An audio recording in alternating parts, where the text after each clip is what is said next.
আল্লাহ পাকের রাসূল বলেন, খায়রুল কুরুনি করনি সুম্মাল্লাযীনা ইয়ালুনাহুম সুম্মাল্লাযীনা ইয়ালুনাহুম। পৃথিবীর যত যুগ এসেছিল আসবে, সমস্ত যুগের ভিতরে সবচেয়ে সুন্দর সোনালীতম যুগ হলো আমার সাহাবীদের যুগ। তার পরবর্তী যুগ, তার পরবর্তী যুগ, 3 যুগের ব্যাপারে পয়গম্বর খায়রিয়াতের ডিক্লারেশন দিলেন। এরপরে আর কোন যুগের ব্যাপারে পয়গম্বরের খায়রিয়াতের এলান নাই। শুধু কি তাই, আল্লাহর রাসূল শুধুমাত্র কেবলমাত্র তার হাতে তৈরি করা সাহাবীদের ব্যাপারে এমনটি বলেছেন তা না, বরং স্বয়ং আল্লাহ পাক রব্বুল আলামিন পয়গম্বরের হাতে গড়া সাহাবীদের প্রশংসাই শুধু করেন নাই, বরং তাদের পুরস্কার ঘোষণাও করেছেন। আল্লাহ পাকের কোরআনে আল্লাহ নিজেই বলেন, আস-সাবিকুনাল আউয়ালুনা মিনাল মুহাজিরিনা ওয়াল আনসার ওয়াল্লাযীনা ইত্তাবাউহুম বিইহসান রাদিয়াল্লাহু আনহুম ওয়া রাদু আন ওয়া আ'আদ্দা লাহুম জান্নাতিন তাজরি তাহতাহাল আনহার। আল্লাহ পাক রব্বুল আলামিন জানিয়ে দিলেন, আমার নবীর সাহাবী সাবিকিনে আউয়ালিন, আনসার হোক আর মুহাজির হোক, আমি তাদের প্রত্যেকের উপরেই রাজি আর খুশি, এবং তাদের জন্য আমি আল্লাহ পাক রব্বুল আলামিন জান্নাত রেডি করে রাখলাম। আল্লাহ পাক আরো কি বললেন, যেই মানুষগুলা মানবতা থেকে লক্ষ মাইল দূরে ছিটকে পড়া ছিল, তাদেরকে আল্লাহর পয়গম্বর কোরআনী বন্ধুরা আমার ফর্মুলা দিয়ে এমন ভাবে গড়লেন, আল্লাহ পাক কিয়ামত পর্যন্ত আনেওয়ালা সকল মানুষদেরকে বললেন, তোমরা ঈমান আমল যদি করতে চাও, আমার পয়গম্বরের হাতে গড়া সাহাবীদের মডেলে তোমাদের ঈমান আমল বানাও। আল্লাহর কোরআনে আল্লাহ বলেন, ফাইন আমানু বিমিসলি মা আমানতুম বিহি ফাকাদ ইহতাদাউ। আরে তোমাদের ঈমান যদি সাহাবীদের ঈমানের মতো হয়, তাহলে তোমরা হেদায়েত প্রাপ্ত হয়ে যাবে। আর যদি সাহাবীদের ঈমানের মতো তোমাদের ঈমান না হয়, তাহলে সেই ঈমানের কোনো গ্রহণযোগ্যতা নেই। রব্বুল আলামিন আরো বলেছেন, ওয়াইদা কিলা লাহুম আমিনু কামা আমানান নাস। সেই যুগের লোকদেরকেই ডেকে ডেকে বলে দিলেন, আরে তোমরা তোমাদের মতো ঈমান নিয়ে আসছো কেন? তোমরা তোমাদের ঈমান আবু বকর, ওমর, ওসমান, আলী, আবু হুরায়রার মতো ঈমান নিয়ে আসো, তাহলেই তোমাদেরটা গ্রান্টেড হবে, গ্রহণযোগ্য হবে, অন্যথায় না। খুব ভালো করে বুঝবেন।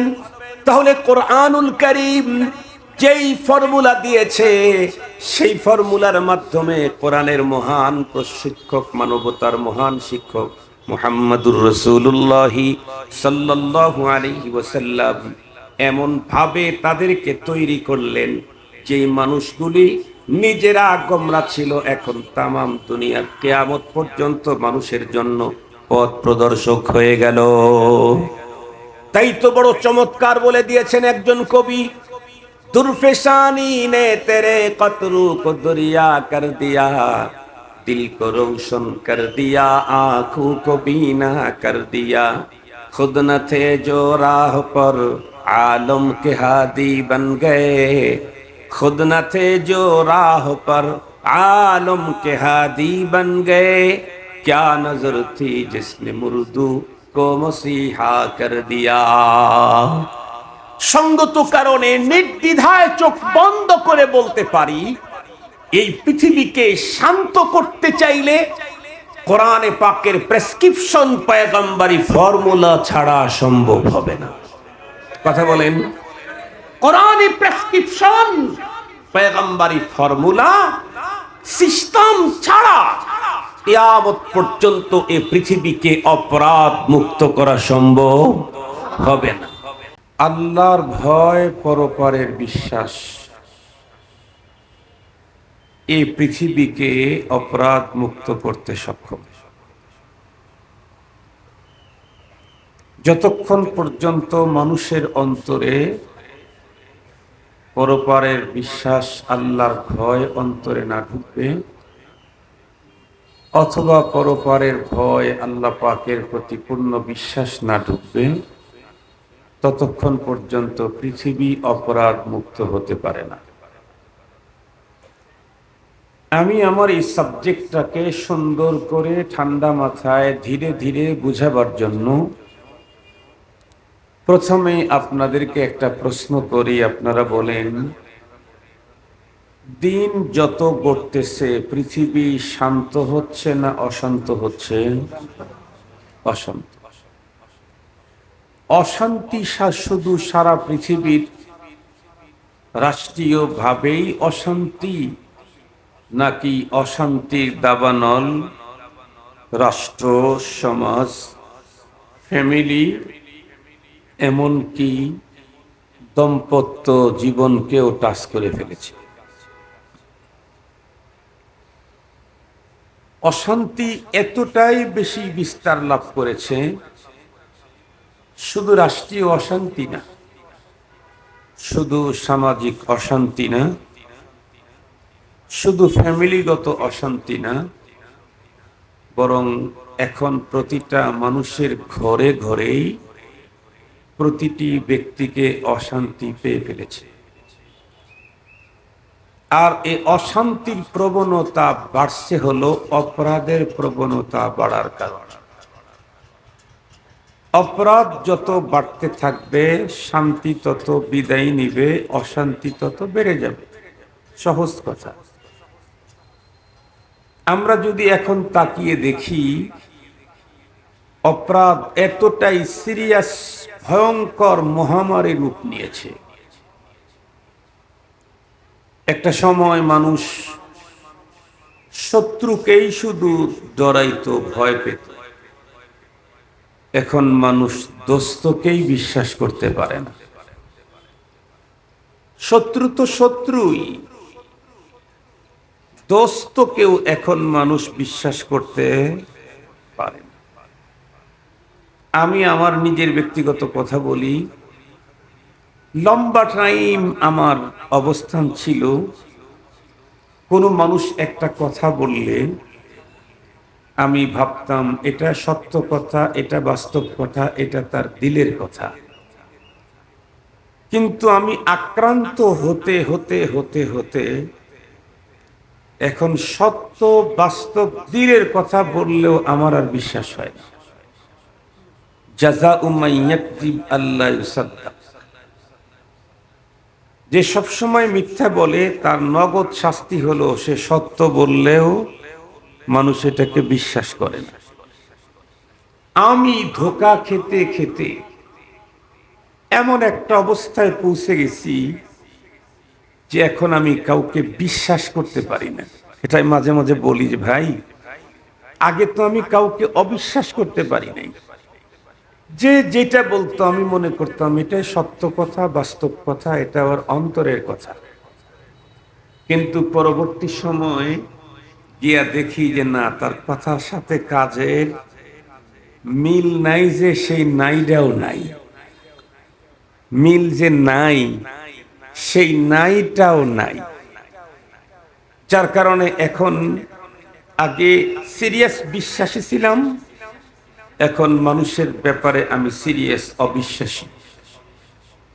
আগে দুশ্মনকেও বিশ্বাস করতাম, এখন দোস্তকে বিশ্বাস করতে কষ্ট হয়। আগে বেগানাকে বিশ্বাস করতাম, এখন এগানাকে বিশ্বাস করতেই কষ্ট হয়। আগে দূরের লোককে অবিশ্বাস করতাম, এখন কাছের নিকটবর্তী মানুষকে বিশ্বাস করতে কষ্ট হয়। কেন? কারণ বার জীবনে ধোঁকা খেয়েছি। তো সেই কথাটাই বলতেছিলাম, যদি কোনো ফ্যান থাকে দিলে ভালোই হয়, গরম।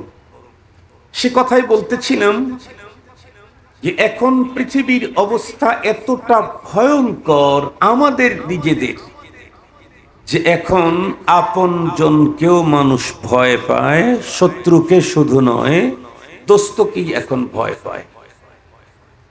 দেখেন, সারা জীবন পড়লাম কি, ওয়াজ শুনলাম কি, কিতাব পড়লাম কি, লিখলাম কি, আর এখন দেখি কি, সারা জীবনের লিখনি পড়া বক্তব্যকে এখন ভুল প্রমাণিত করা হচ্ছে।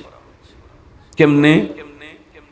সারা জীবন আমরা পড়েছি, বলেছি, জেনেছি, দেখেছি নিজের চোখেই, এ পৃথিবীর সব মানুষ পর হয়ে গেলেও দুইজন মানুষ পর হয় না। একটা হলো গর্ভধারিণী মা, আর একটা জন্মদাতা বাবা। এই দুইজন পর হয় না। এটার উপরে কত বই রচনা আছে, কত কবিতা, কত আর্টিকেল, এবং শুধু তাই না, বাস্তবতাও এখনো যে একদম শেষ হয়ে গেছে এমনটি না। এখনো তো বাস্তবতা এমন আছে যে বাবা তার সন্তানকে রক্ষা করতে গিয়ে নিজের জীবন বিসর্জন দিয়েছেন। মা মারা গেছেন পানিতে ডুবে, তখনও তার সন্তানকে বুকের ভিতরে এভাবে আগলে ধরে রেখেছিলেন। মরণের পর এই সন্তানকে মায়ের বুক থেকে সরানো কষ্ট হয়ে যাচ্ছে। এই জাতীয় ঘটনা আছে, কিন্তু পাশাপাশি ভয়ঙ্কর ঘটনা হলো এই, এখন বলতে গেলে সন্তানের জীবন তার পিতামাতার কাছে 100% নিরাপদ না। পিতামাতার জীবনও 100% পিতামাতার জীবন তার সন্তানের কাছেও নিরাপদ না।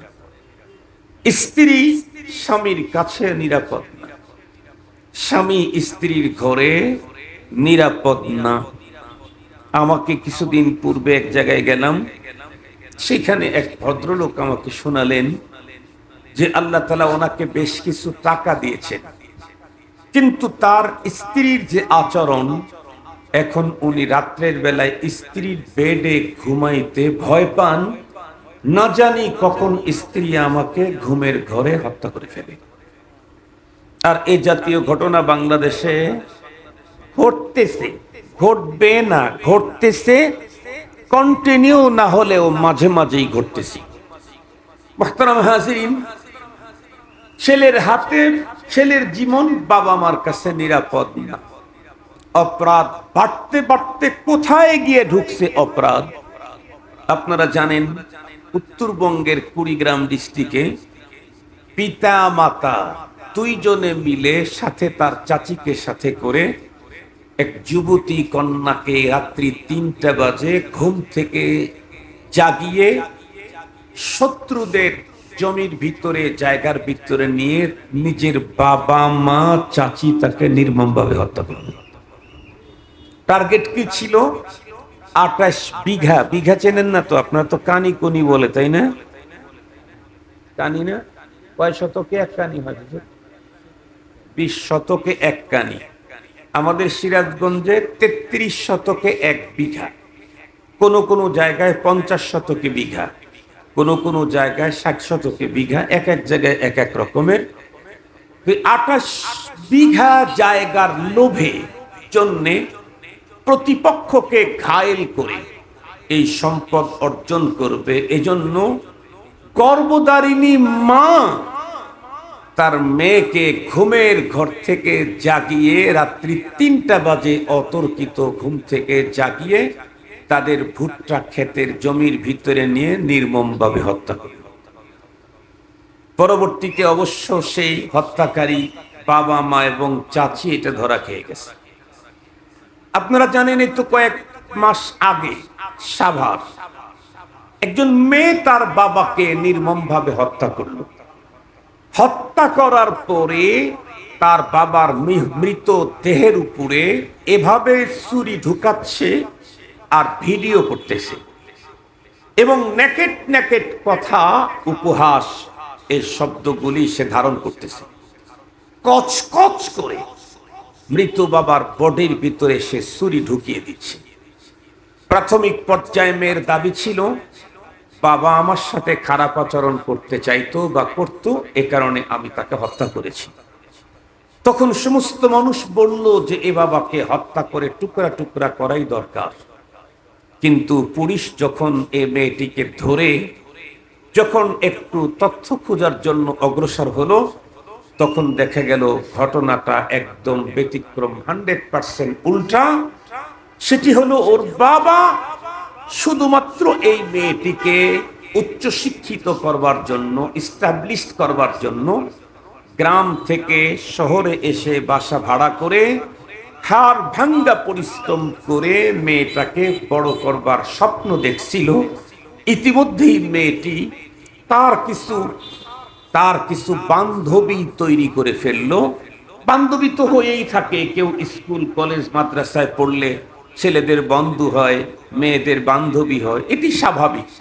কিন্তু বাবার চোখে ধরা পড়লো যে বান্ধবীদের সাথে তার সম্পর্ক, এই সম্পর্কটা সিরিয়াস বিশ্রী সম্পর্ক, সিরিয়াস বিশ্রী সম্পর্ক, যা মুখ দিয়ে উচ্চারণ করতেই লজ্জা লাগে। সমকামিতার সম্পর্ক বাবার চোখে ধরা পড়েছে। তখন বাবার উপরে মনে হয় যেন হিমালয় ভেঙ্গে পড়বে।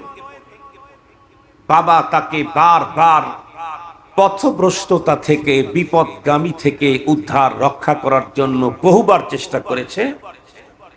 মেয়েটি তাকে খুব বেশি প্রেসার মনে করেছে, তাই সে নাটক তৈরি করলো বাবার প্রতি এই জাতীয় ভয়ঙ্কর এক অপবাদ দিয়ে নিজের বাবাটাকে খুন করে ফেলল। তাহলে আজকে সন্তানের কাছে বাবা মার জীবন 100% বাবার জীবন নিরাপদ না। মা বাবার কাছেও অনেক সন্তানের জীবন নিরাপদ। আরো কয়েক বছর আগ থেকেই তো শুরু হয়েছে পরকীয়ার কারণে নিজের গর্ভধারণের সন্তানকে হত্যা করা। এটা তো পুরাতন হয়ে গেছে এখন বাংলাদেশে। মুহতারাম হাজিরিন, আরো কত অপরাধ তো আছেই। এই অপরাধগুলি আমার কাছে সবচেয়ে বড় মনে হয়। এখন বলুন, স্ত্রী স্বামীকে খাবারের ভিতরে কিছু খাওয়াইয়া দিয়ে তাকে নির্মমভাবে তার বন্ধুদেরকে, পরকীয়া প্রেমিককে নিয়ে হত্যা করা, এটা কি নতুন? এই তো পুরাতন। স্বামী স্ত্রীকে হত্যা করে আরেকজনের সাথে তার সম্পর্ক, এটাকে টিকানোর জন্য খুন করা, এটাও পুরাতন। কিন্তু বলুন, স্বামীর কাছে যদি স্ত্রীর জীবন নিরাপদ না হয়, স্ত্রীর কাছে যদি স্বামীর জীবন নিরাপদ না হয়, মা বাবার কাছে যদি সন্তানের জীবন নিরাপদ না হয়, সন্তানের কাছে যদি পিতামাতার জীবনটা নিরাপদ না হয়, তাহলে এই পৃথিবীতে আমার আপনার নিরাপত্তা কোথায়? কোথায় যাবে? দিন যতই ঘটতেছে ভয়ঙ্কর থেকে ভয়ঙ্কর অপরাধের সাথে মানুষদেরকে জড়িত দেখা যাচ্ছে। খুন গুম তো অনেক আগের থেকেই, কিন্তু কিছু বিভৎস খুন সত্যি এদেশের সুস্থ মস্তিষ্কের মানুষের বিবেককে শুধু নাড়া দেয় না, বরং ভয়ঙ্কর লজ্জিত করে। আপনারা দেখলেন ঢাকার মিটফোর্ডে এক ব্যবসায়ীকে নির্মমভাবে পাথর নিক্ষেপ করে শুধু হত্যাই করা হয় নাই, লাশের বুকের উপরে দাঁড়িয়ে নৃত্য করা হয়েছে। দেখেছেন আপনারা অতীতেও নিজ দলের লোকের দ্বারায়, একই দলের লোক নিজ দলের লোকের দ্বারায় শুধু হত্যা না, বরং তাকে জ্বালিয়ে পুড়িয়ে কয়লা বানায় দেওয়া হয়েছে এই বাংলাদেশ। তাহলে অপরাধ দিন দিন কমতেছে না বাড়তেছে? এ পর্যায়ে পৌঁছে গেছে যে এখন প্রতিটা মানুষই মনে করে যে আমি যে ঘর থেকে বের হলাম, সম্মান, জান আর মান নিয়ে বাসায় ফিরবো এমন কোনো গ্যারান্টি নেই। হয়তো মান চলে যেতে পারে, না হয় জান চলে যেতে পারে। হয় জান চলে যাবে, না হয় মান চলে যাবে। এই যে ভয়ঙ্কর অবস্থা আজকে পৃথিবীতে, আমাদের দেশে, এইখান থেকে উত্তোলনের পথ কি? কি নতুন সরকার আসলেই এগুলি সব বন্ধ হবে? কথা বলেন না কেন? নির্বাচিত সরকার আসলেই বন্ধ হবে? মুহতারাম হাজিরিন, নতুন সরকার আর নির্বাচিত সরকার এগুলি দিয়ে এটা বন্ধ করতে পারে না, পারবে না, কশ্চিনকালেও সম্ভব না। বরং পৃথিবীকে শান্ত করতে চাইলে, নিরাপত্তার জীবন চাইলে, মানুষকে যিনি তৈরি করেছেন তার কাছ থেকে নিরাপত্তার ফর্মুলা নিতে হবে। মানুষের কাছ থেকে মানুষের নিরাপত্তার কোনো ফর্মুলা কোনোদিন আবিষ্কার হতেই পারে না। এ কারণে তামাম দুনিয়া যতই গবেষণা করুক, যত ইজাম, যত তন্ত্র মন্ত্র, যত সভ্যতা, যত সংস্কার সংস্কৃতিকেই আবিষ্কার করুক না কেন, কোনোটাতেই জিন্দেগিতে কোনোদিন মানুষের কল্যাণ, শান্তি, নিরাপত্তা নিশ্চিত হতে পারে না। ওভার 100 গ্যারান্টি দিলাম, ওভার 100 গ্যারান্টি। এ মানুষের শান্তি আর মুক্তি আর নিরাপত্তার পথ মানুষের বিবেক মস্তিষ্ক কোনো ফর্মুলা থেকে, মস্তিষ্ক প্রসূত কোনো ফর্মুলা থেকে আবিষ্কার হতে পারে না। যিনি এ মানুষটাকে তৈরি করেছেন উনি আমার শান্তি আর মুক্তির ফর্মুলা দিয়েছেন। ওনারটাকে মানলেই কেবল পৃথিবী, সমাজ, দেশ, ঘর, ফ্যামিলি শান্ত হবে। মুসলমান ভাই খুব ভালো করে বুঝবেন, আমরা যদি একটু অতীতের দিনগুলার দিকে তাকাই তাহলে আমাদের প্রত্যেকের এ বিষয়টা জানা আছে। তামাম পৃথিবী সবচাইতে বেশি অশান্ত ছিল আমার পয়গম্বর পৃথিবীতে আগমনের আগ মুহূর্তে। পৃথিবীটা এতটাই অশান্ত ছিল যেই বন্ধুরা আমার মানুষগুলি অশান্ত থাকার কারণে বন্ধুরা আমার যুগটাকেই বলা হয় আইয়ামে জাহেলিয়াত। যুগটাকেই বলা হয় আইয়ামে জাহেলিয়াত, বর্বরতা, মূর্খতার যুগ। পৃথিবীর সবচেয়ে বড় বড় মূর্খ মানুষদেরকে বন্ধুরা আমার উন্নত শিক্ষিত শুধু না, বরং উন্নত মানবতার সর্বোচ্চ শিখর পর্যন্ত পৌঁছে দেওয়ার জন্য আল্লাহ পাক রব্বুল আলামিন পৃথিবীতে দুইটা জিনিস পাঠিয়ে দিলেন। একটা হলো তার পক্ষ থেকে গাইড দিলেন কোরআন, দ্বিতীয় নাম্বার এই গাইডটাকে প্র্যাকটিক্যালি বন্ধুরা আমার বাস্তবায়নের জন্য আর একজন প্রশিক্ষক পাঠাইলেন। উনি হলেন মুহাম্মাদুর রাসূলুল্লাহ সাল্লাল্লাহু আলাইহি ওয়াসাল্লাম। বিশ্বনবী সাল্লাল্লাহু আলাইহি ওয়াসাল্লাম ভয়ঙ্কর মানবতা শূন্য সেই সমাজের ভিতরে আগমন করে মাত্র 63 বন্ধুরা আমার 23 বছরের জীবনে, মাত্র 23 বছরের জীবন। কারণ পয়গম্বর টোটাল হায়াত পেয়েছিলেন বন্ধুরা আমার 63 বছর। এর ভিতরে কবলান নবুয়া 40 বছর। গভীরভাবে লক্ষ্য করলে 23 বছর না, বরং মাত্র 20 বছর। কারণ 3 বছর তো পয়গম্বরের দাওয়াতের কাজ বন্ধ ছিল। মাত্র 20 বছর খোদাই সেই প্রেসক্রিপশন গুলির মাধ্যমে পৃথিবীর সবচাইতে ভয়ঙ্কর মানবতাহীন মানুষদেরকে শুধু মানুষ করলেন না, বরং তাদেরকে স্বর্ণ মানব হিসেবে ঘোষণা দিয়ে গেলেন। শুধু মানুষ তৈরি করেন নাই, বানান নাই, সোনার মানুষ বানাইছে। আল্লাহ পাকের রাসূল বলেন খায়রুল কুরুনি করনি সুম্মাল্লাযীনা ইয়ালুনাহুম সুম্মাল্লাযীনা ইয়ালুনাহুম। পৃথিবীর যত যুগ এসেছিল, আসবে, সমস্ত যুগের ভিতরে সবচেয়ে সুন্দর সোনালীতম যুগ হলো আমার সাহাবীদের যুগ। তার পরবর্তী যুগ, তার পরবর্তী যুগ, 3 যুগের ব্যাপারে পয়গম্বর খায়রিয়াতের ডিক্লারেশন দিলেন। এরপরে আর কোন যুগের ব্যাপারে পয়গম্বরের খায়রিয়াতের এলান নাই। শুধু কি তাই, আল্লাহর রাসূল শুধুমাত্র কেবলমাত্র তার হাতে তৈরি করা সাহাবীদের ব্যাপারে এমনটি বলেছেন তা না, বরং স্বয়ং আল্লাহ পাক রব্বুল আলামিন পয়গম্বরের হাতে গড়া সাহাবীদের প্রশংসাই শুধু করেন নাই, বরং তাদের পুরস্কার ঘোষণাও করেছেন।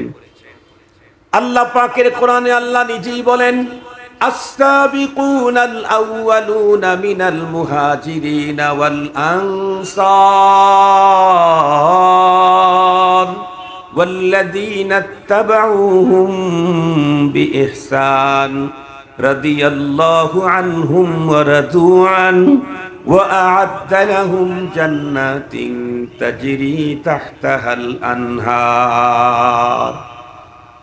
আল্লাহ পাক রব্বুল আলামিন জানিয়ে দিলেন আমার নবীর সাহাবী সাবিকিনে আউয়ালিন আনসার হোক আর মুহাজির হোক আমি তাদের প্রত্যেকের উপরেই রাজি আর খুশি এবং তাদের জন্য আমি আল্লাহ পাক রব্বুল আলামিন জান্নাত রেডি করে রাখলাম।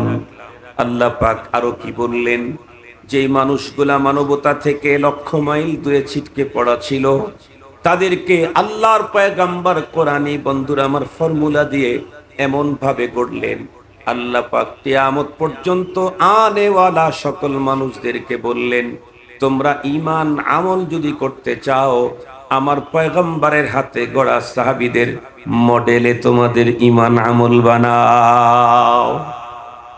আল্লাহর কোরআনে আল্লাহ বলেন ফাইন আমানু বিমিসলি মা আমানতুম বিহি ফাকাদ ইহতাদাউ, আরে তোমাদের ঈমান যদি সাহাবীদের ঈমানের মতো হয় তাহলে তোমরা হেদায়েত প্রাপ্ত হয়ে যাবে, আর যদি সাহাবীদের ঈমানের মতো তোমাদের ঈমান না হয় তাহলে সেই ঈমানের কোনো গ্রহণযোগ্যতা নেই। রব্বুল আলামিন আরো বলেছেন ওয়াইদা কিলা লাহুম আমিনু কামা আমানান নাস, সেই যুগের লোকদেরকেই ডেকে ডেকে বলে দিলেন আরে তোমরা তোমাদের মতো ঈমান নিয়ে আসছো কেন, তোমরা তোমাদের ঈমান আবু বকর ওমর ওসমান আলী আবু হুরায়রার মতো ঈমান নিয়ে আসো, তাহলেই তোমাদেরটা গ্রান্টেড হবে, গ্রহণযোগ্য হবে, অন্যথায় না।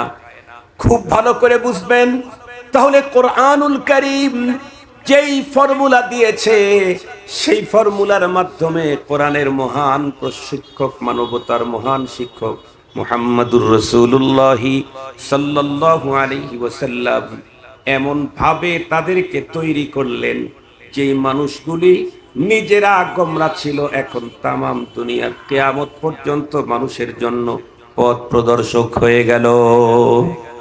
তাই তো বড় চমৎকার বলে দিয়েছেন একজন কবি, दुर्फेशानी ने तेरे कतरू को दरिया कर दिया, दिल को रोशन कर दिया, आंखों को बीना कर दिया, खुद न थे जो राह पर आलम के हादी बन गए, खुद न थे जो राह पर आलम के हादी बन गए, क्या नजर थी जिसने मुर्दू को मसीहा कर दिया।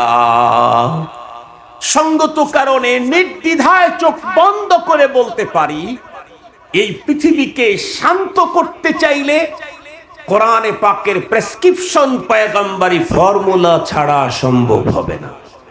কথা বলেন, কোরআনে প্রেসক্রিপশন পয়গম্বরী ফর্মুলা সিস্টেম ছাড়া কিয়ামত পর্যন্ত এই পৃথিবীকে অপরাধ মুক্ত করা সম্ভব হবে না। এই পৃথিবীর মানুষকে যদি অপরাধ মুক্ত করতে চাও তাহলে প্রতিটি মানুষের অন্তরের ভিতরে মেধা মস্তিষ্কের ভিতরে একটা গুরুত্বপূর্ণ মেডিসিন তাদের সিনাতে ঢুকায় দাও। এক মেডিসিন মানুষ লোকালয়ে রাত্রের গভীরে ওপেনে গোপনে কখনোই অপরাধ করতে পারবে না। সেই ট্যাবলেটের নাম খোদা ভীতি আর পরপারের বিশ্বাস। খোদা ভীতি আর পরপারের বিশ্বাস। পয়গম্বর মানুষের দিলের উপরে মেহনত করেছেন 13টা বছর। মক্কার জীবনে যুদ্ধ নাই, বিগ্রহ নাই, শুধুই তাদের দিল তৈরি করতেছেন। কেন?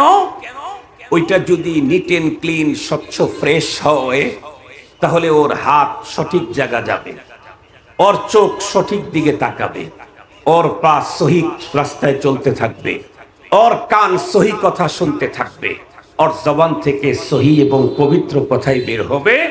কেন? টোটাল বডির উপরে হাকিম সে তো কল। এই জন্য সমস্ত নবী এবং রসুলগণ তাদের প্রথম মেহনত মানুষের কলবের উপরে। আর কলবের ভিতরে সর্বপ্রথম যেই জিনিসটাকে ঢুকাইছেন সেটি হলো তাকওয়াল্লাহ। আল্লাহ পাকের ভয়, আল্লাহ পাকের ভয় মানুষের অন্তরে ঢুকানো ছাড়া সমাজ, রাষ্ট্র, দেশ, দুনিয়া অপরাধ মুক্ত করা সম্ভব না। চ্যালেঞ্জ করলাম, জীবনেও কোনোদিন সম্ভব হবে না।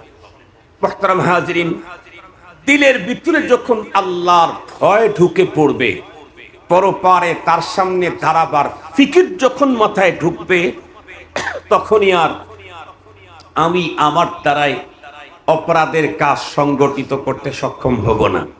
মুহতারাম হাজিরিন, এ কারণেই কোরআনে পাকের সর্বশেষ আয়াতে কারিমা আল্লাহ যেটা আমাদেরকে দিলেন, যে আয়াতের পরে আর কোনো আয়াত নাজিল হয় নাই, সে আয়াতটাই আমি তেলাওয়াত করেছি সূরাতুল বাকারার। আল্লাহ তাআলা কি বলেন? ওয়াত্তাকু ইয়াওমান তুরজাউনা ফীহি ইলাল্লাহ। এখন তো তোমার চেয়ার আছে, এখন তোমার পাওয়ার আছে, বা একটু পানি খাওয়াই, এখন তোমার জওয়ানি আছে, এখন তোমার যৌবন আছে, এখন তোমার ফ্রেন্ড সার্কেল আছে, এখন তোমার রাজনৈতিক অবস্থান আছে, এখন তোমার অনেক টাকার গরম আছে। এত গরম সবগুলি একসঙ্গে হয়ে মহাগরম তোমার ভিতরে তৈরি হয়েছে। কিন্তু রব বলেন, সর্বশেষ আল্লাহ পাক যে আয়াত নাজিল করলেন, পৃথিবীর মানুষকে সে আয়াতে ঈমানের হুকুম করেন নাই, নামাজের কথা বলেন নাই। বিশ্বনবীজি একেবারে শেষ মুহূর্তে নামাজ নামাজ নামাজ ওমা মালাকাত আইমানুকুম এটা বললেও আল্লাহ পাক কিন্তু সর্বশেষ আয়াতে বলেছেন ওয়াত্তাকু ইয়াওমা তুরজাউনা ফীহি ইলাল্লাহ। ওই দিনটাকে ভয় করো যেদিন তোমাকে আল্লাহর কাছে ফিরে যেতে হবে, সেই দিনকে ভয় করো। সেদিন তোমার কোনো কিচ্ছু থাকবে না, তোমার ফ্রেন্ড সার্কেল না, না, সেদিন তো বৈধ পন্থায় কেউ কাউকে সুপারিশ করতে চাইলেও মালিকের অর্ডার নিয়ে সুপারিশ করতে হবে। কথা বলেন না কেন? হাসরের ময়দানে দাঁড়াবা মাত্রই সুপারিশ করার অনুমতি আছে না, কোন নবীরও সুপারিশ করার অনুমতি নাই। শাফাআতে কুবরা উন্মুক্ত হওয়ার আগে শাফাআতে কুবরা উন্মুক্ত করবেন উম্মতের নবী, নবীদের নবী, সর্বশ্রেষ্ঠ নবী, সর্বশেষ নবী জনাবে মুহাম্মদুর রাসূলুল্লাহ সাল্লাল্লাহু আলাইহি ওয়াসাল্লাম। ওনে আগে শাফাআতে কুবরা উন্মুক্ত করবেন। এরপরে আদম তা ঈসা সমস্ত নবীগণ সুপারিশ করার সুযোগ পাবেন। নবীগণই যদি ওনার শাফাআত ছাড়া সুপারিশ করার পারমিশন না হয়, আমার আপনার পাত্তা কোথায়, জায়গা কোথায়, অবস্থান কোথায়, পজিশন কোথায়? রব্বুল আলামিন বলেন, ওই দিনকে ভয় করো যেদিন তোমাদের প্রত্যেককে আমার কাছে রিটার্ন ব্যাক আসতে হবে। বিশ্বাস আছে না আমাদের? কথা বলেন, বিশ্বাস আছে না? বিশ্বাস আছে। আর সে বিশ্বাস থাকার কারণেই তো আমরা দুনিয়ার হাজারো জরুরি কাজ, মজার কাজ, লাভের কাজ ফেলে রেখে এখানে এসেছি।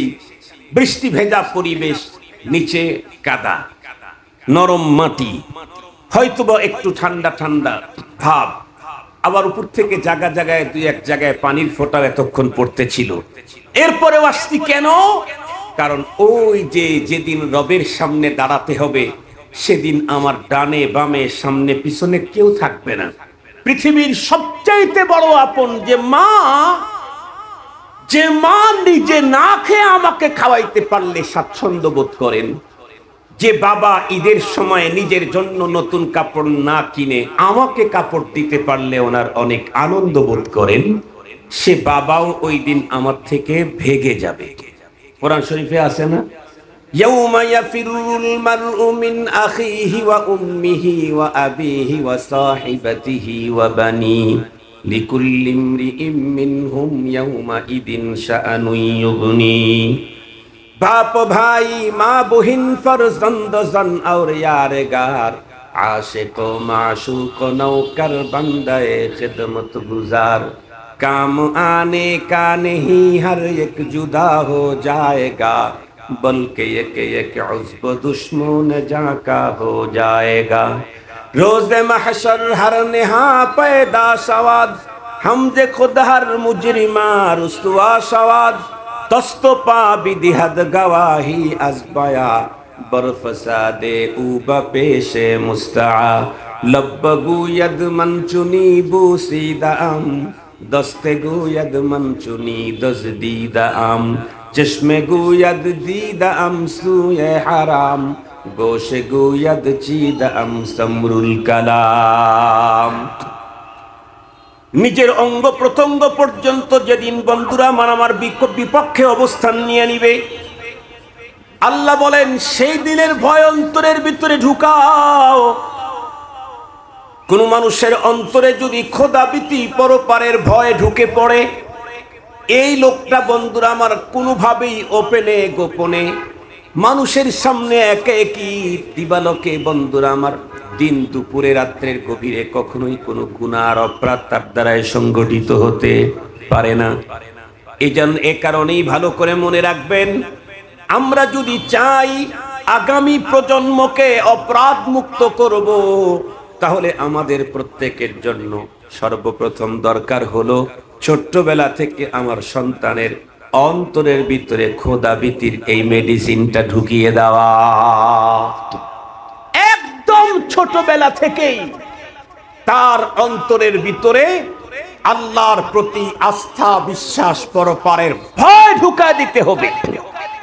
আমরা আমাদের সন্তানদেরকে ঘুম না গেলে তাকে ঘুম পাড়াবার জন্য বাঘের ভয় ঢুকাই, শ্রীগালের ভয় ঢুকাই। কথা বলেন না কেন? শ্রীগালের ভয় ঢুকাই না, বাঘের ভয় ঢুকাই না, এগুলা ভয় ঢুকাই কেন? শুধু একটু ঘুম পাড়াবার জন্য। ছেলে যদি না ঘুমায় স্বাস্থ্য নষ্ট হবে, এ কারণে তাকে ঘুম পাড়াবার জন্য মিথ্যা কথা বলে তার অন্তরে বাঘের ভয়, শ্রীগালের ভয়, বিড়ালের ভয় ঢুকায় দিই। অথচ এই জাতীয় ভয় দেখায়া বাচ্চাকে ঘুম পাড়ানোর বৈধতা শরীয়তে নেই। প্রকৃতই যদি বিড়াল না থাকে, ওই যে বিড়াল এলো, এ কথার বৈধতা শরীয়তে। প্রকৃতই যদি বাঘ না থাকে, শুধুই ভয় দেখাবার জন্য এই ঘুমো, ওই যে বাঘ, এ কথার পারমিশন শরীয়তে নেই। এটা মিথ্যা। মিথ্যার অপরাধ মূর্তি পূজার চাইতে কম না। আল্লাহর কোরআনে আল্লাহ নিজেই বলেন, ফাজতানিবুর রিজসা মিনাল আওথানি ওয়াজতানিবু কাওলাজ যুর। মুফাসসিরিনে কেরাম বয়ান করেন, মূর্তি পূজার মতো সিরিয়াস নোংরা কাজ আর মিথ্যা কথা বলার মতো নোংরা কাজ, দুইটাকে আল্লাহ একই জায়গা উল্লেখ করে বুঝায় দিলেন। মিথ্যা কথা মূর্তি পূজার চাইতে ছোট গুনাহ নয়। মিথ্যা কথা মূর্তি পূজার চাইতে ছোট গুনাহ নয়। যারা মূর্তি পূজা করে তারাও তো মিথ্যু, কারণ তারা তাকে উপাসনার মনে উপযুক্ত মনে করেছে। এটা সত্য না মিথ্যা? এটাও মিথ্যা। মূর্তি পূজার ভিতরে মিথ্যা আছে। অথচ আজকে এখন মিথ্যা বলাটাই ক্রেডিট, মিথ্যা বলাটা যোগ্যতা, মিথ্যা বলাটা বড় হওয়া, এক্সপার্ট হওয়া, দক্ষ হওয়া, এটার একটা অন্যতম চিহ্ন এখন। যে সে খুব মানুষকে মুহূর্তের ভিতরে সত্য মিথ্যা বলে একদম সব মানুষকে পক্ষে নিতে পারে। অথচ এটা এত বড় ভয়ঙ্কর অপরাধ। আমরা আমাদের বাচ্চাদেরকে ছোট্টবেলায় তাদের অন্তরে বাঘের ভয় ঢুকাইলাম, শ্রীগালের ভয় ঢুকাইলাম, বিড়ালের ভয় ঢুকাইলাম, রবের ভয় আর আখেরাতের ভয় আর রবের পরিচয় ঢুকাই নাই। রবের পরিচয় আখেরাতের ভয় ঢুকাইলে এই বাচ্চা যত বড়ই হোক আর বাবা যত অসহায় হোক, এই সন্তানের কাছে বাবার জীবন কখনোই অনিরাপদ এবং অবহেলার পাত্র হবে না। শুধুই অনিরাপদ না, অবহেলার পাত্র হবে না। যেই সন্তানের সিনাতে আল্লাহর তারুফ আছে, পরিচয় আছে, যেই সন্তানের সিনাতে পরপারের ভয় আছে, সে কখনোই কোনো অবস্থাতেই আর যাই হোক অপরাধের কাজে জড়তে পারে না। কোনোভাবেই পারে না। দুঃখের সাথে বলতে হয়, এখনকার অধিকাংশ আধুনিক পিতা, আধুনিকা মাতা, এরা তাদের সন্তানকে দুনিয়াতে ইস্টাবলিশ করবে। কি ইস্টাবলিশ করবে? ওকে বিসিএস ক্যাডার করতে হবে প্রশাসনে, ওকে ব্যারিস্টার বানাতে হবে, ওকে জগৎ বিখ্যাত আবিষ্কারক বানাতে হবে, ওকে বানাইতে হবে বিশ্বসেরা একজন কবি আর সাহিত্যিক, আরো কত চিন্তা চেতনা। কিন্তু জিজ্ঞেস করতে চাই, এই কবি, সাহিত্যিক, barrister, lawyer, brigadier, lieutenant colonel, general, professor, দোকানদার, মন্ত্রী, মিনিস্টার যাই বানাইলেন, এগুলি বানায়া তাকে না হয় দুনিয়াতে একটু স্ট্যাবলিশ করলেন, কিন্তু আপনার খবর কি? আপনার খবর কি? আমি ঢাকাতে এখন 3টা মসজিদে জুমার নামাজ পড়াই, 2টা তো আগে থেকেই পড়াই, আর একটা বেড়ে গেছে, মাঝে মাঝে যাই। এর ভিতরে একটা মসজিদ হলো আমার মূল মসজিদ, এটা হলো বনশ্রী সেন্ট্রাল মসজিদ, রামপুরা। এটা কেন্দ্রীয় মসজিদ। এখানে মুসল্লির সংখ্যা খুব কম হলেও 12 থেকে 13 হাজার হবে। 12 থেকে 13 হাজার মুসল্লি, তার মানে আপনাদের মাহফিলের যে স্প্যান্ডেল করছেন এর চেয়ে বড় আমার মসজিদ, সেটা কয়েক তালা। এরপরে সোসাইটির রাস্তা, এরপরে স্টাফ কোয়ার্টারের যে রাস্তা আছে ওয়ান ওয়ে, এক সাইডটা ব্লক হয়ে যায় জুমার দিনে যদি বৃষ্টি না থাকে। এত মুসল্লি, মোটামুটি ভিআইপিরাই সেখানে থাকে।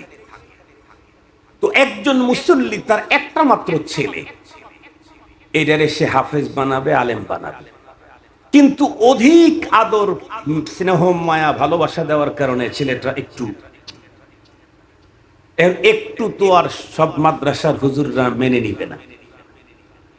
এ কারণে সে করলো কি, যে আমি আমার ছেলেকে আলেম হাফেজ বানাবোই, মাদ্রাসায় যেহেতু ঝামেলা যেখানে দেয় সেখানে একটু হুজুররাই মনে করে, পরে শুধু তার ছেলেকে পড়ানোর জন্যই মাদ্রাসা একটা শুরু করছে।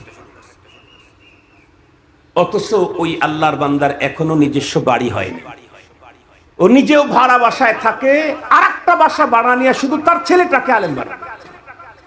এই জন্য উস্তাদ নিয়ে তার ছেলেকে দিয়েই শুরু। উনি বললেন, আরো কোনো আল্লাহর বান্দা তাদের সন্তান যদি এখানে পাঠায় আলহামদুলিল্লাহ, না হয় আমার ছেলেকে আপনি পড়াবেন। আমি একদিন এমনি জিজ্ঞেস করলাম, আমার সাথে খুব মোহাব্বত, বললাম যে এই মিয়া, আপনি ঢাকা শহরে থাকেন, রাজধানীতে, তারপরে আবার আফতাবনগর, বনশ্রীর মতো এলাকায়, একটা মাত্র ছেলে সন্তান আপনার আর একটা মেয়ে, এই দুইটাকেই মাদ্রাসায় দিলেন, এটার কারণ কি? সবাই যখন ডক্টর ইংলিশ এক্সপার্ট করাবার জন্য যখন প্রতিযোগিতা, তখন আপনি এই কাজটা করলেন কেন? উনি তখন আমাকে উত্তর করে, হুজুর, এই বনশ্রীতে থাকি দেখেই আমার ছেলেকে অন্য জায়গায় দেই নাই, মাদ্রাসায় দিয়েছি। তার মানে, উনি বলেন, তার মানে আমার চোখের সামনে দেখি অনেক ইন্ডাস্ট্রিজের মালিক, গ্রুপ অফ ইন্ডাস্ট্রিজের মালিক, অনেক শিল্পপতি, অনেক বাড়ির মালিক, যারা জীবনের শুরুতে গ্রাম থেকে শহরে এসেছে, কোন দোকানে 200 টাকার কর্মচারী হিসাবে ছিল, 500 টাকার কর্মচারী হিসাবে ছিল। আমার এক লোক উত্তরায় থাকে, সে বললেন, হুজুর, আমি মসজিদের সামনে 1000 টাকার আতর নিয়ে দোকানদারি করে আতরের ব্যবসা করছি, এখন সে কোটি কোটি টাকার মালিক। সে বলে, হুজুর, আমি 800 টাকায় দোকানের কর্মচারী ছিলাম, এত কষ্ট করে জীবনে সঞ্চিত সম্পদ আল্লাহ বারাকা দান করছেন, এখন তার সম্পদ কয়েক হাজার কোটি, কয়েকশো কোটি বা কোটি কোটি। সন্তানদেরকে অনেক বড় করেছেন। ফ্যামিলির সদস্য 5 জন, গাড়ি হলো 8টা। কথা বলেন, ফ্যামিলির সদস্য কয়জন? প্রাইভেট গাড়ি কয়টা? 8টা। তার মানে বাজারে যাওয়ার এক গাড়ি, দাওয়াত খেতে যাওয়ার আর এক গাড়ি, অফিসে যাওয়ার ভিন্ন গাড়ি। তার মানে মোটামুটি টাকা আছে তো? কথা বলেন না কেন? আমি বুঝাইতে চাইলাম টাকার অভাব নেই, কিন্তু সেই লোকটা যে মানুষের দোকানে কাজ করে, স্বামী স্ত্রী 2 জনে হাড় ভাঙ্গা পরিশ্রম দিয়ে অর্থ বানাইতে বানাইতে এখন আল্লাহ তাকে হাজার কোটি টাকা, শত কোটি টাকার মালিক বানিয়েছেন। কষ্টে তৈরি করেছেন বাড়ি এবং সংসার। সেই সংসার আর বাড়ি থেকে তার সন্তান আর পুত্রবধূ দুইজনে মিলে বের করে বৃদ্ধাশ্রমে পাঠায় দেয়। ডজন ডজন, শত শত শত শত। আমার ওই ভাই ডেকে বলে, হুজুর এই জন্যই সিদ্ধান্ত নিয়েছি, আমার তো অনেকগুলি সন্তান না, আমার সন্তান তো শুধুমাত্র কেবলমাত্র একটা। আমি ওরে বড় কষ্ট করে পরিশ্রম দিয়ে অনেক বড় বানাইলাম, এস্টাবলিশ করলাম, কিন্তু আমার বার্ধক্যতায় ও যদি আমাকে বৃদ্ধাশ্রমে ফেলে দেয়, ওই এস্টাবলিশডের দরকার আমার নাই। আমি চাই আমার অসুস্থতায়, আমার মৃত্যুর সময় আমার সন্তান আমার কাছে থাকবে। আমার অসুস্থতায় আমার সন্তান আমার খেদমত করবে। আমার স্ত্রীর অসুস্থতায় সন্তান মায়ের কাছে দাঁড়াবে। সন্তান আমার জন্য হাত তুলে দোয়া করবে। মরণের পরে ফুল পুঁজি নিয়ে যদি কবরে যেতে নাও পারি, পুঁজি শর্ট ছিল, কিন্তু সন্তান কন্টিনিউ নামাজের পরেই বলে রব্বিগফিরলি ওয়া লিওয়ালিদাইয়া, নামাজের পরেই বলে রব্বির হামহুমা কামা রব্বায়ানি সগীরা। কিতাব প্রমাণ করে, কোরআন প্রমাণ করে, একজন মানুষ মৃত্যুকালে বেশ গুনাহ নিয়ে চলে গেছে, মাফ করাইতে পারে নাই, আকস্মিক মৃত্যু হয়ে গেছে। যেই পরিমাণে পুঁজি আখিরাতে দরকার, সেই তুলনায় তেমন কোনো পুঁজি করতে পারে নাই। যৌবনেই তার মরণ হয়ে গেছে। আর শাবাব জনন, যৌবন তো পাগলামি, তখন মানুষের গুনাহ বেশি হয়, নেকি কম হয়। বার্ধক্যতা যখন আসে, তখন মানুষের নেকি বেশি হয়, গুনাহ কম হয়। এ কারণে যৌবনকালে মরে যাওয়াটা ভালো না, খুব বেশি ভালো না। এ কারণেই আল্লাহ পাক রব্বুল আলামিন হাসরের মাঠে সূর্য যখন মানুষের মাথার একেবারে কাছাকাছি আসবে, সেই সময় ছায়া থাকবে শুধু একটা, আল্লাহর আরশের। সেই ছায়ার নিচে ডেকে ডেকে জায়গা করে দিবেন ওই যুবকদেরকে, যেই যুবকের যৌবন কাল কেটেছে আল্লাহর ইবাদতে। যৌবন কাল ইবাদতে কাটছে, এটা সিরিয়াস কথা। যৌবন কাল ইবাদতে কেটেছে, আল্লাহ পাক রব্বুল আলামিন ওই যুবককে জায়গা করে দিবেন আরশের ছায়ায়। কেন? আশ-শাবাব জুনুন, যৌবনকালে তো নেকি বেশি হওয়ার কথা না, যৌবনকালে তো গুনাহ বেশি হওয়ার কথা। এরপরে ও যেহেতু নেকি বাড়াইতে পেরেছে, টোটাল যৌবনকালকে নেকিতেই ব্যয় করতে পেরেছে, তো ওর জন্য ওয়াফার পরপারে আরশের নিচের ছায়া। সুবহানাল্লাহ বললেন না যে? এখন বলুন, রাস্তার ভিতরে দাঁড়িয়েছিলেন, স্টেজের লোক তাকায় দেখলো আপনি, এখান থেকে লোক পাঠায় আপনাকে যদি স্টেজে নিয়ে আসে, তার মানেই হলো এই জায়গাতে আপনি সম্মানী, এখানে কখনো অসম্মানী হবেন না। হাসরের ময়দানে কোটি কোটি বিলিয়ন বিলিয়ন মানুষ যখন দাঁড়ায় থাকবে, ঘামে যখন সাঁতার কাটতে থাকবে, সেই মুহূর্তে রব যাকে ডেকে তার আরশের নিচে জায়গা করে দিবেন, ওর তো আর শঙ্কা আর বেদনা আর ভয়ের কোনো কারণ নেই। তার মানে আল্লাহ তাআলা কোরআন শরীফের ভিতরে তো বলে দিয়েছেন, ইয়াউমা লা ইউখজিল্লাহুন নবী ওয়াল্লাযীনা আমানু, সেই দিন আল্লাহ কোন নবীকে আর মুমিনকে সেদিন আল্লাহ রুসওয়া করবেন না। আল্লাহ তাআলা সুবহানাল্লাহ বললেন না যে? হাসরের মাঠে মানুষ যখন আসতে থাকবে, জমা হতে থাকবে, জাহান্নামকে অনেকগুলি রশি দিয়ে বেঁধে টেনে টেনে আনতে থাকবে। তাফসীরের কিতাবে লিখছে, হঠাৎ করে ফেরেশতাদের হাত থেকে রশি ছেড়ে যাবে। যেই ছেড়ে যাবে, পুরা হাসরের মানুষের অবস্থা ভয়ঙ্কর রূপ ধারণ করবে। সবাই ভাববে আর বুঝি বাঁচার কোনো কায়দা নেই। পরক্ষণে আল্লাহ পাক রব্বুল আলামিন আবারও ফেরেশতাদেরকে সে রশি ধরার তৌফিক দিবেন, নিয়ন্ত্রণ করবেন। এটা মালিকের সাজানো সিস্টেম। আবার নিয়ন্ত্রণ করবেন। সমস্ত মানুষ একটা যাতে ময়দান থেকে একটু এক্সিট করতে না পারে। কোথায় এক্সিট করবে? আইনাল মাফার। এক্সিটের জায়গা কোথায়? এরপরেও কত স্তরের ফেরেশতাদেরকে দিয়ে বেষ্টনী করে রাখবে আমাদের। সেই মুহূর্তে অপরাধীদের অবস্থা হবে বড় ভয়ঙ্কর। কিন্তু সেই বিভীষিকাময় মাঠেও, হাসরের সেই ভয়ঙ্কর মাঠেও আল্লাহর কোরআনে আল্লাহ বলেন, নাহশুরুল মুত্তাকিন ইয়াউমাল ইলার রহমানি ওয়াফদা। আল্লাহ তাআলা কোরআন শরীফের ভিতরে বলেন, সেই দিনও যার অন্তরে খোদার ভয় আছে, আল্লাহর ভয় আছে, তাদেরকে মেহমান অতিথি হিসাবে হাসরের ময়দানে হাজির করা হবে। আল্লাহু আকবার বললেন না? কি কথা, কি কথা! হাসরের ময়দানে যখন মানুষ সিরিয়াস ভয়ঙ্কর অবস্থা, সেই মুহূর্তেও যার অন্তরে আল্লাহর ভয় আছে তাকে আল্লাহ হাজির করবেন কি হিসাবে? অতিথি হিসাবে। সুবহানাল্লাহ বলেন না? কোন অতিথির জন্য তো বাড়িওয়ালা আগায় যায়, দাঁড়ায় থাকে, এরকম থাকে না?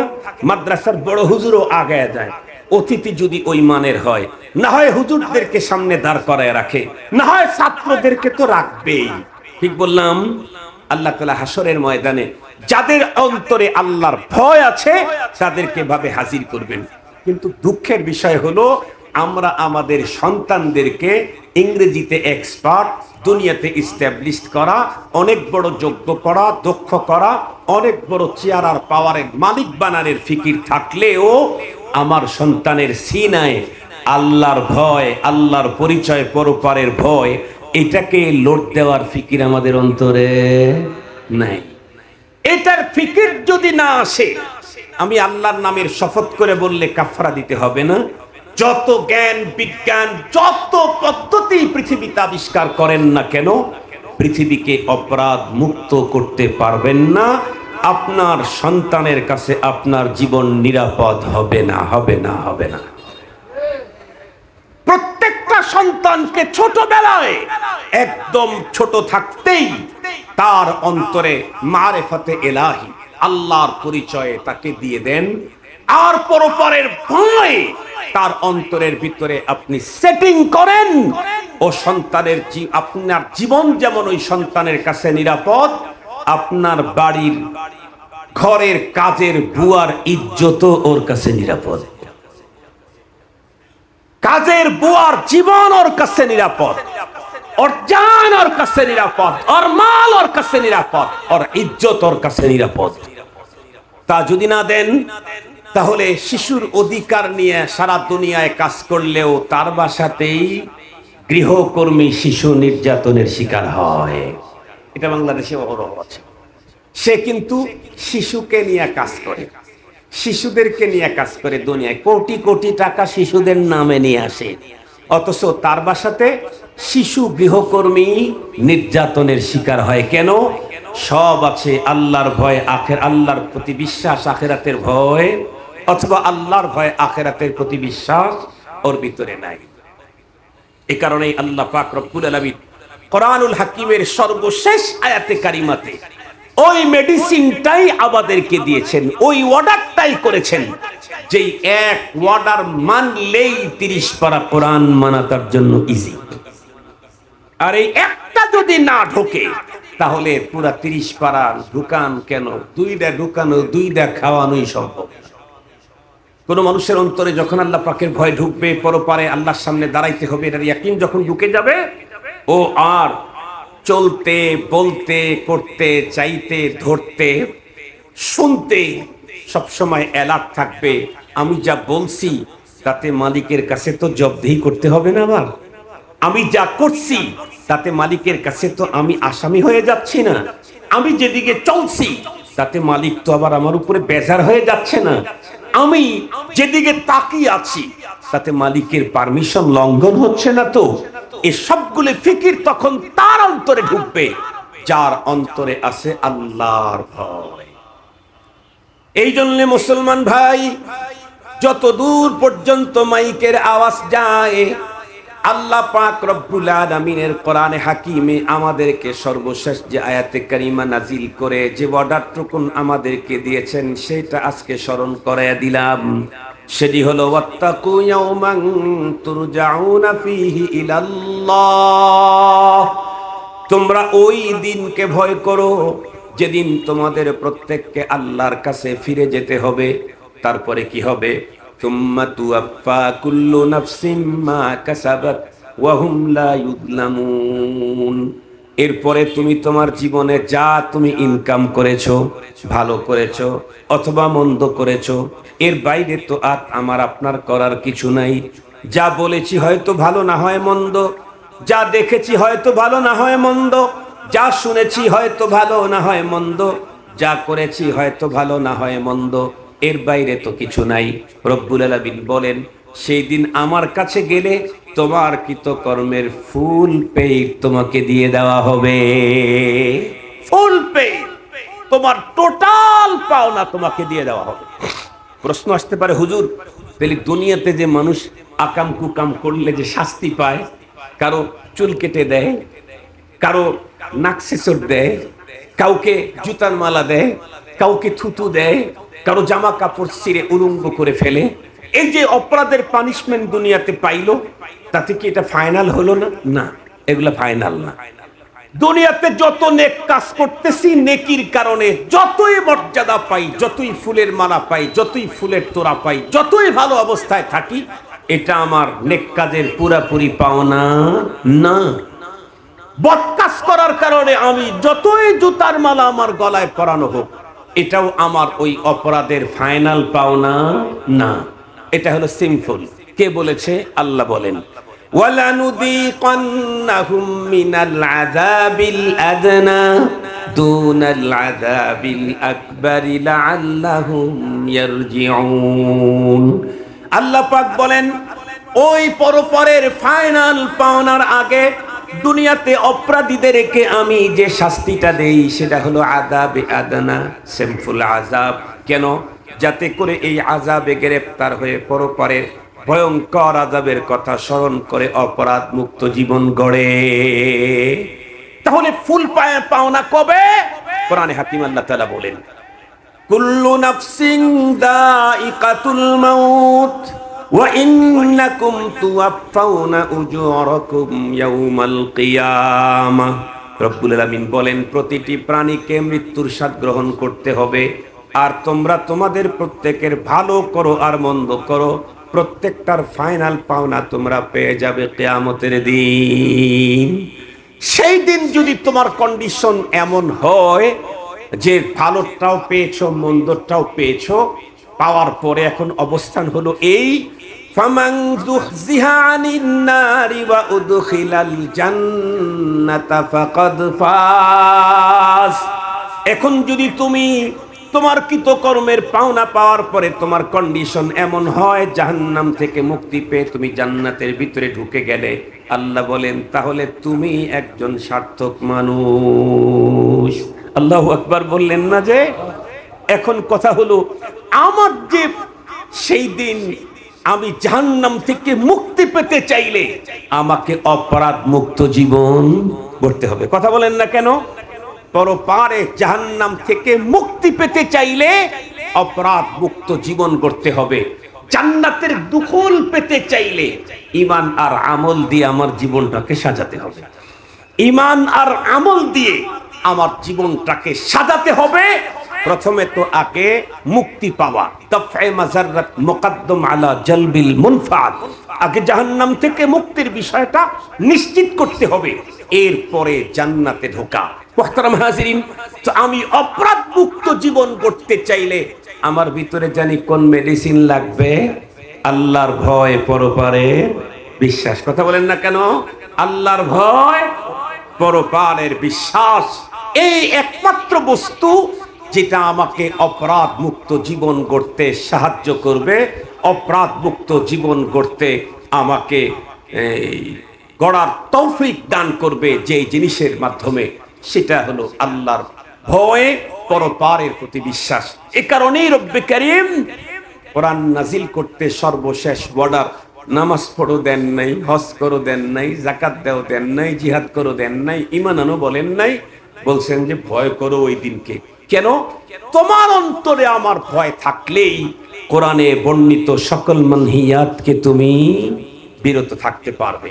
সকল মারুফাত মামুরাতের উপরে তুমি আমল করতে পারবে যখন তোমার অন্তরে আমার ভয়, পরপারে আমার সামনে দাঁড়াবার বিশ্বাস থাকে।